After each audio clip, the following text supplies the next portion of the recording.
Pour empêcher toute modification de votre document, il est possible de le protéger.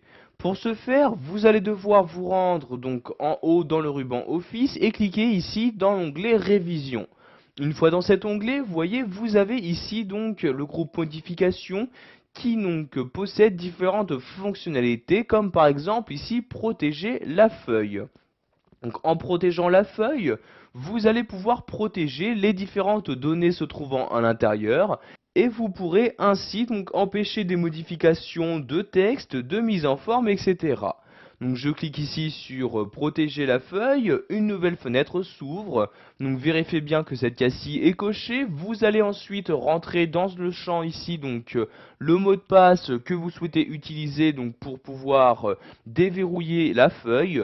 Donc je rentre ici le mot de passe à l'aide de mon clavier.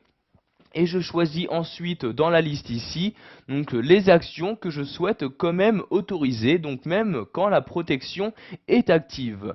Donc je peux par exemple autoriser donc la sélection de cellules, mais également donc si je souhaite par exemple juste autoriser donc l'insertion de lignes, je coche ici cette case là.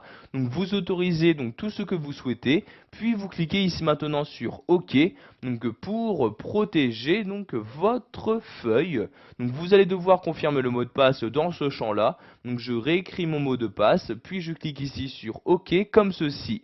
Donc maintenant la protection de mon document est active. Donc vous voyez, dès que j'appuie sur une touche, j'ai un message qui apparaît me disant que la cellule ou le graphique est protégé. Je clique donc ici sur OK, donc je ne peux donc apporter aucune modification. Si je me rends en haut ici sur le menu Accueil, vous pouvez voir que toutes les fonctionnalités de modification de mise en forme sont grisées. Je ne peux ainsi donc pas changer la police, ni l'alignement, etc. Comme j'ai autorisé l'ajout de lignes, je peux le faire sans problème. Vous voyez, je fais un clic droit ici et j'ai juste la possibilité ici donc d'insérer une nouvelle ligne.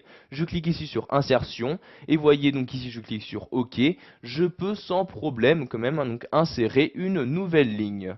Pour ôter cette protection, je retourne en haut dans l'onglet Révision et j'ai maintenant ôté la protection de la feuille qui apparaît. Je clique donc ici sur ce bouton et donc dans la fenêtre, on me demande un mot de passe. Donc si je me trompe de mot de passe, donc je rentre un mot de passe au hasard, je clique ensuite sur OK. Vous voyez donc j'ai un message d'erreur me disant donc que le mot de passe n'est pas valide. Je ne peux donc pas donc ôter cette protection. Je clique donc ici sur OK et je vais recliquer en haut ici sur ôter la protection. Je vais cette fois-ci rentrer le bon mot de passe, donc je rentre mon mot de passe, puis je clique ici sur OK et voyez donc il s'agit bien du bon mot de passe, la protection n'est plus activée. Je peux donc modifier ce que je souhaite, donc par exemple vous voyez ici identifiant, je le supprime exactement comme je le souhaite. Donc voyez ici donc il s'agissait de la protection de la feuille. Sachez que vous pouvez protéger également votre classeur. Donc ceci vous permettra donc de protéger la feuille en général, c'est-à-dire que les utilisateurs ne pourront par exemple pas insérer de nouvelles feuilles dans votre classeur. Donc pour protéger votre classeur, vous restez bien dans l'onglet Révision et cliquez cette fois-ci ici sur Protéger le classeur. Vous allez maintenant choisir les éléments à protéger, donc la structure, c'est-à-dire les différentes feuilles de celui-ci ou les fenêtres. Vous pouvez, si vous le souhaitez, ajouter un mot de passe. Donc je rentre ici le mot de passe que je souhaite utiliser, puis je clique sur OK donc pour activer donc cette protection de classeur. Donc je dois de nouveau confirmer le mot de passe, donc je réécris le mot de passe dans son champ et je clique ici sur OK comme ceci. Donc maintenant le classeur est protégé, je ne peux par exemple plus insérer de nouvelles feuilles. Donc pour ôter cette protection, je reclique ici sur protéger classeur, on me demande le mot de passe, je le rentre comme ceci, je clique ensuite sur OK et maintenant vous voyez la protection de classeur est maintenant désactivée. Donc, si vous avez des problèmes par exemple ici avec la protection de feuilles, vous devez bien faire attention à ce que les cellules soient elles-mêmes protégées. Donc pour le vérifier, vous faites un clic droit sur l'une cellule, vous rendez ensuite dans le format de cellule et vous avez ici l'onglet protection.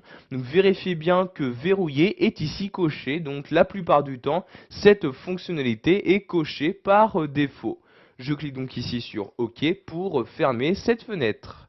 Voilà, vous savez maintenant comment protéger votre document Excel 2010, que ce soit en empêchant toute modification de texte ou de données, ou encore d'ajout ou de suppression de nouvelles feuilles dans votre classeur.